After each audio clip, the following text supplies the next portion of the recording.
तू यहाँ राजा बनकर ऐश कर रही है। सामने होती तो तेरे टुकड़े टुकड़े कर तेरे खून से टीका लगाता। तू मुझे पेड़ पर चढ़ाकर भाग गई। सामने मिलती तो एक लात में तेरी खोपड़ी उड़ा। एक गांव में एक अत्यंत गरीब आदमी रहता था। उसके पास धन दौलत तो नहीं थी, पर ईश्वर ने उसे रत्नावती जैसी बेटी दे रखी थी। रूप ऐसा कि अंधेरा भी उजाला मांग ले। उसकी खूबसूरती के राज्य भर में चर्चे थे, पर रत्नावती सिर्फ रूप की धनी नहीं थी, बुद्धि और गुणों में भी किसी से कम न थी। यही कारण था कि राज्य के बड़े बड़े घरानों के लोग उससे विवाह करने की चाह रखते थे। पर रत्नावती कोई साधारण लड़की नहीं थी। उसने सबको परखने के लिए एक अनोखी शर्त रख दी। उसने अपने घर के पिछवाड़े 25 हाथ गहरा गड्ढा खुदवा कर ऐलान कर रखा था कि जो इस गड्ढे को धन संपदा से भर देगा उसी से मैं विवाह करूंगी। पर साथ ही उसने यह भी शर्त जोड़ दी थी कि विवाह के बाद उस धन संपत्ति का एक कण भी वह अपने जीवन की सुख सुविधा के लिए कभी उपयोग में नहीं लाएगी। ये शर्त सुनते ही सबके होश उड़ जाते थे और वे मन ही मन सोचते, अरे शादी करेंगे तो क्या भीख मांग कर खाएंगे? सारी दौलत इसी के द्वार पर उड़ेल दें और बदले में केवल खूबसूरत स्त्री लेकर बैठ जाएं? ना बाबा ना, इससे अच्छा कुंवारे मर जाना ठीक है। यही सोचकर सब पीछे हट जाते। पास के गाँव में एक सौदागर का लड़का रहता था जिसका नाम श्रीधर था। माँ बाप बचपन में ही गुजर गए थे। न आगे कोई सहारा, न पीछे कोई ठिकाना। वह यूं ही आवारा सा फिरता रहता था। एक दिन श्रीधर बाजार से अपने ठिकाने की ओर लौट रहा था। सूरज ढलने को था और बाजार में चहल पहल अपने चरम पर थी। तभी सामने से एक अत्यंत सुंदर युवती आती दिखाई दी। वह कोई और नहीं, रत्नावती थी। जैसे ही श्रीधर की नजर उस पर पड़ी, उसके कदम वहीं के वहीं रुक गए। उसके रूप में ऐसा आकर्षण था कि देखने वाला पल भर में अपना होश खो बैठे, और उसकी चाल में ऐसी लय थी कि देखने वाले की आंखें हटाने का नाम ही न ले। वह उसे इस कदर देखता रह गया कि उसे पता ही नहीं चला कि रत्नावती कब आगे निकल गई। वह तो बस उसी छवि में खो गया था जैसे दुनिया उसके लिए वहीं रुक गई हो। तभी उधर से एक राहगीर गुजर रहा था। उसने देखा कि एक नौजवान बाजार के बीच अजीब अजीब हरकतें कर रहा है। उसे समझने में देर न लगी कि यह भी रत्नावती के सौंदर्य में सुध बुद्ध खो बैठा है। राहगीर ने पास आकर डंडे से झोर की चोट मारी और बोला, ओ पगले, ये कैसी हरकतें कर रहा है? लगता है तू भी रत्नावती की सुंदरता में अपना होश खो बैठा है। डंडा लगते ही श्रीधर जैसे होश में आया और गुस्से से तिलमिलाते हुए राहगीर पर झपटते हुए बोला, तू कौन होता है मुझे मारने वाला? अपना रास्ता पकड़ वरना ठीक नहीं होगा। पर राहगीर ने उसे शांत करते हुए कहा, गुस्सा मत कर, मैं भी कभी तेरी ही तरह रत्नावती की सुंदरता में सुध बुद्ध खो बैठा था। फिर राहगीर ने भारी मन से बताया कि मैं भी कभी बहुत अमीर था। मेरे पास धन दौलत, जमीन जायदाद सब कुछ था, पर मैंने भी रत्नावती के गड्ढे में अपना सारा धन लुटा दिया। मुझे लगा था कि गड्ढा भर जाएगा और जीवन संवर जाएगा, पर गड्ढा तो भरा नहीं, उलटे मेरा ही सब कुछ लुट गया। आज मुझे देख ले, इसी मोह जाल के कारण भीख मंगे की तरह एक जगह से दूसरी जगह भटक रहा। इतना कहकर वह राहगीर आगे बढ़ गया। राहगीर की बातें सुनकर श्रीधर कुछ पल के लिए चुप हो गया, लेकिन उसकी आंखों में अब भी रत्नावती का ही चेहरा तैर रहा था। उसने मन ही मन सोचा कि अगर सब कुछ लुटाकर भी रत्नावती मिल सकती है तो यह सौदा मंजूर है। अगले दिन उसने अपने घर में जो कुछ भी था, सोना चांदी, रत्न माणिक, मोती मुक्ता, सब बैलगाड़ी में लाद कर रत्नावती के घर की ओर बढ़ चला और वहाँ पहुँचकर सारा धन गड्ढे में डाल आया। फिर भी गड्ढा पूरा न भरा तो श्रीधर ने सोचा, जब दिल दे ही दिया है तो बाकी क्या रखा है। उसने जमीन जायदाद बेच दी, जो कुछ था सब बेचकर आखिरकार गड्ढा भर दिया। इस तरह श्रीधर ने रत्नावती से विवाह किया और दोनों साथ रहने लगे। कभी श्रीधर रेशमी पलंग पर मोटे गद्दों में सोता था, घी खाकर दूध में हाथ धोता था, पर रत्नावती के लिए उसने सब छोड़ दिया। झोंपड़ी में रहने लगा, जमीन पर सोया, बस रत्नावती का मुखड़ा देख लेता तो सारे दुख भूल जाता। पर रत्नावती कोई साधारण स्त्री नहीं थी, वह उसके मन, त्याग और प्रेम को परख रही थी। जब उसने देखा कि पति इतना कष्ट सह रहा है तो उसका दिल पसीज गया। अगले दिन वह बाजार से अच्छे कपड़े लाई, खुद सिलकर एक बेहद सुंदर पोशाक बनाई और श्रीधर के हाथ में देकर बोली, इसे 50 स्वर्ण मुद्रा में बेच आओ। श्रीधर पोशाक लेकर पूरे राज्य में घूमता रहा। जो भी उसे देखता दाम पूछता,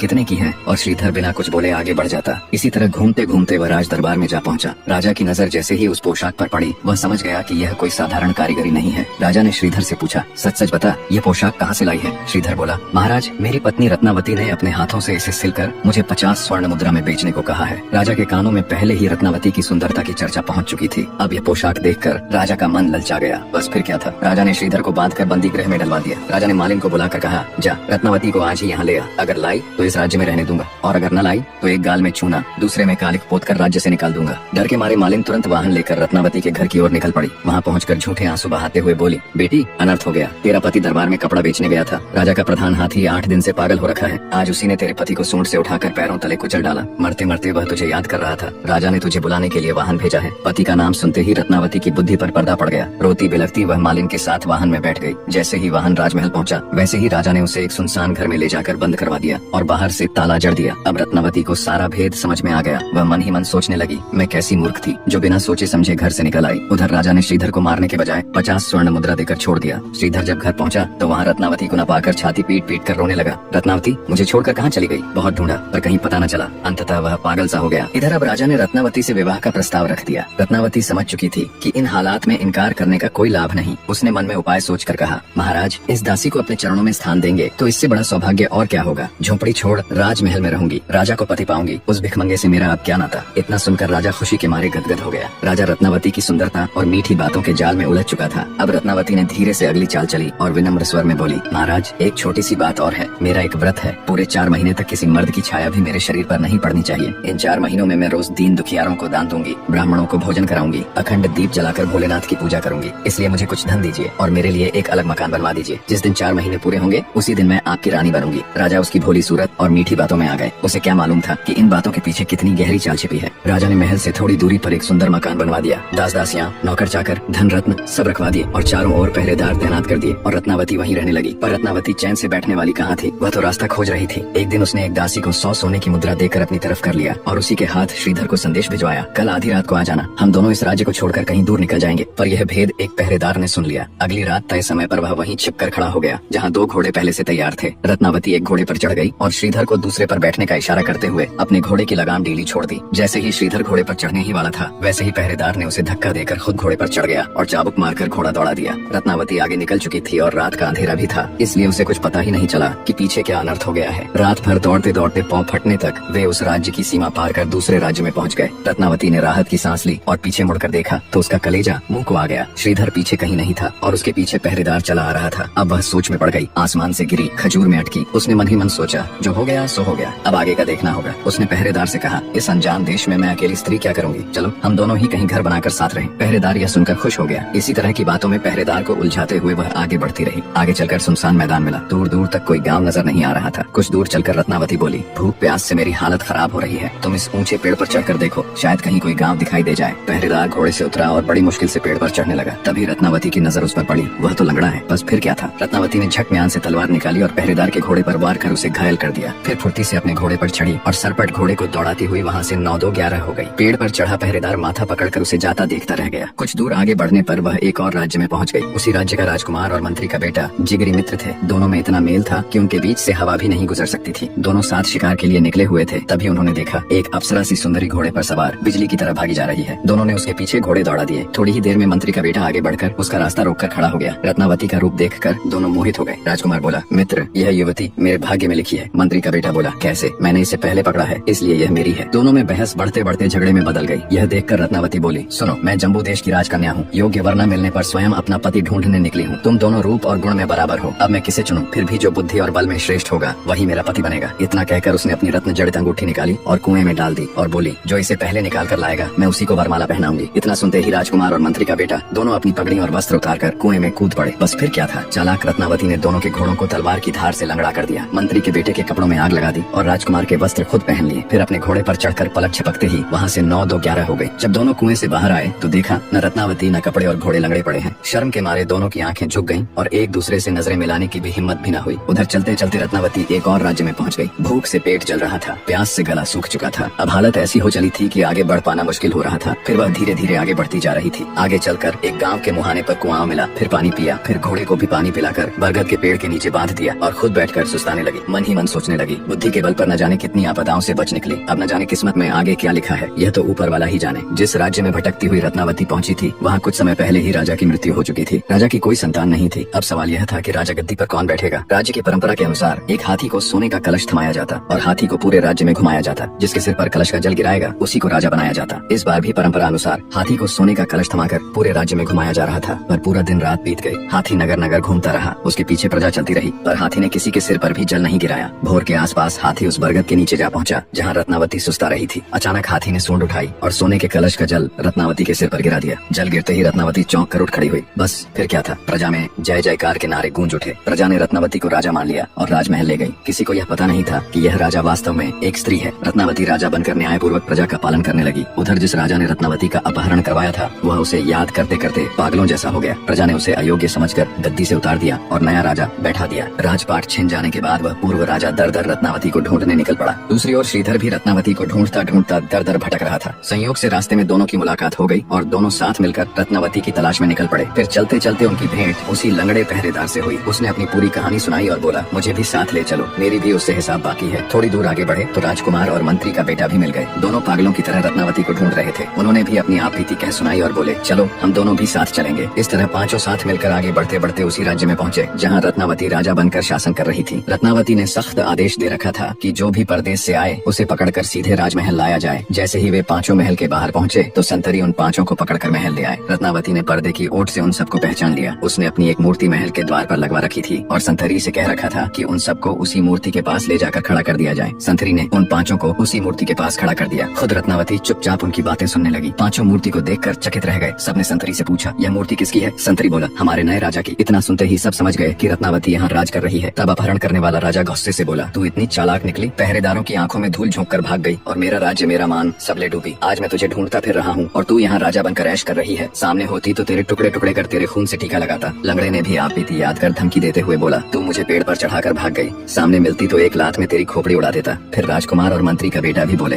हम दोनों मित्रों में फूट डालकर तू भाग गई, नंगा भूखा छोड़ गई। राजा और मंत्री के बेटे होकर आज योगियों की तरह भटक रहे हैं। सामने मिलती तो तुझे नंगा करके नाक कान काटते, एक गाल में छूना और दूसरे में कालिक पोतकर पूरे राज्य में घुमाते। श्रीधर बस चुपचाप आंसू बहाता रहा और मूर्ति को सहलाते हुए बोला, ऐसी पत्नी फिर कहाँ मिलेगी? इस जन्म में हमारा मिलन नहीं लिखा, तेरे लिए मैं गंगा में डूब मरूंगा। इतना कहकर वह वहीं चुपचाप बैठ गया। तभी रत्नावती ने संतरियों को आदेश दिया, ये सब चोर तस्कर हैं, राज्य में उपद्रव फैलाएंगे, इन्हें बांध कर ले आओ। सबको बांधकर दरबार में पेश किया गया। रत्नावती ने उस राजा की ओर इशारा कर कहा, इसे धीरे धीरे काटो और इसका खून लाओ, मैं उससे तिलक करूंगी। फिर लंगड़े की ओर देखकर बोली, इसका मेरे सामने लात मार मार कर सिर कुचल दो। इसके बाद राजकुमार और मंत्री के बेटे की ओर इशारा कर कहा, इन दोनों के एक एक गाल की दाढ़ी बनाकर नाक कान काट दो, एक गाल में छूना और दूसरे में कालिक पोत कर राज्य से बाहर निकाल दो। जिसने जैसा कहा था उसे वैसा ही फल मिला। श्रीधर को राजमहल के भीतर ले जाया गया। सुगंधित तेल से स्नान कराया गया, पीताम्बर वस्त्र पहनाए गए, चंदन का तिलक लगाकर फूलों से सजा दिया गया। फिर उसे राजमहल की इष्ट देवी के मंदिर में ले जाया गया। देवी को प्रणाम करते ही उसका शरीर कांप उठा। उसे लगा अब उसका अंत निकट है। मृत्यु के समय लोग ईश्वर को याद करते हैं, पर श्रीधर बस रत्नावती का नाम जपने लगा। तेरा चेहरा देखे बिना क्यों मर रहा हूँ? उसी क्षण रत्नावती सामने आई और उसके चरणों में गिर पड़ी। फिर श्रीधर को गले लगाकर बोली, मैं जानती थी संसार मुझे रूप से चाहेगा, इसीलिए मैंने वह परीक्षा रखी थी कि कौन मुझे सिर्फ रूप से चाहता है और कौन सच्चे दिल से। पर तुमने मुझे दिल से चाहा। परीक्षा पार करने के बाद भी तुमने मेरे लिए कितने कष्ट सहे। फिर इतना सब होने के बाद भी तुम्हारे मन में मेरे प्रति जरा भी द्वेष नहीं आया और तुमने मेरा साथ नहीं छोड़ा। आज मुझे विश्वास हो गया है कि तुम ही मेरे सच्चे स्वामी हो। इतना कहकर उसने अपने सिर का मुकुट उतारकर श्रीधर के सिर पर रख दिया और श्रीधर को राज्य का राजा बना दिया। इसके बाद रत्नावती ने राजमंत्री को आदेश देते हुए कहा, मेरे गाँव जाओ और गड्ढे की समस्त संपत्ति वहाँ के गरीबों में बांट दो। साथ ही मेरे पिता को सम्मान पूर्वक महल ले आओ। राजमंत्री ने वैसा ही किया। पिता को सम्मान पूर्वक महल लाया गया। इसके बाद श्रीधर और रत्नावती ने पिता के आशीर्वाद सहित न्याय और प्रेम से राज्य का पालन किया और जीवन भर सुख से राज किया। निष्कर्ष, रत्नावती की कहानी केवल रूप और चतुराई की कहानी नहीं, बल्कि धैर्य, बुद्धि और सच्चे प्रेम की परख है। धन से भरने वाला गड्ढा दरअसल हृदय की गहराई को मापने का माध्यम था। कई लोग उसके सौंदर्य पर मोहित हुए, कई लालच में अंधे हुए, पर वही टिक पाया जिसने प्रेम में विश्वास और धैर्य रखा। रत्नावती ने हर मोड़ पर अपनी बुद्धि से संकटों को मात दी, चाहे राजा की चाल हो, पहरेदार का विश्वासघात या राजकुमारों का लोभ। पर जब जीवन साथी चुनने की बारी आई तो उसने रूप या वैभव नहीं, बल्कि निष्ठा और समर्पण को चुना। जिस श्रीधर ने सब कुछ खोकर भी विश्वास नहीं छोड़ा, अंततः किस्मत ने उसे राजा बना दिया। ये कहानी बताती है कि प्रेम परीक्षा लेता भी है और फल भी देता है। बुद्धि संकट से बचाती है, पर चरित्र ही असली गति दिलाता है। सीख, रूप क्षणिक है, धन अस्थायी है, पर सच्चा प्रेम और अटल निष्ठा अमूल्य है। जो आकर्षण या लालच में निर्णय लेता है वह भटकता है, पर जो कठिन समय में भी अपने चरित्र और विश्वास को नहीं छोड़ता वही सच्ची जीत पाता है। क्या आप मानते हैं कि सच्चे रिश्ते परीक्षा से और मजबूत होते हैं? कमेंट में अपनी राय जरूर बताइए। अगर कहानी ने आपके दिल को छुआ हो तो लाइक और शेयर करना न भूलें।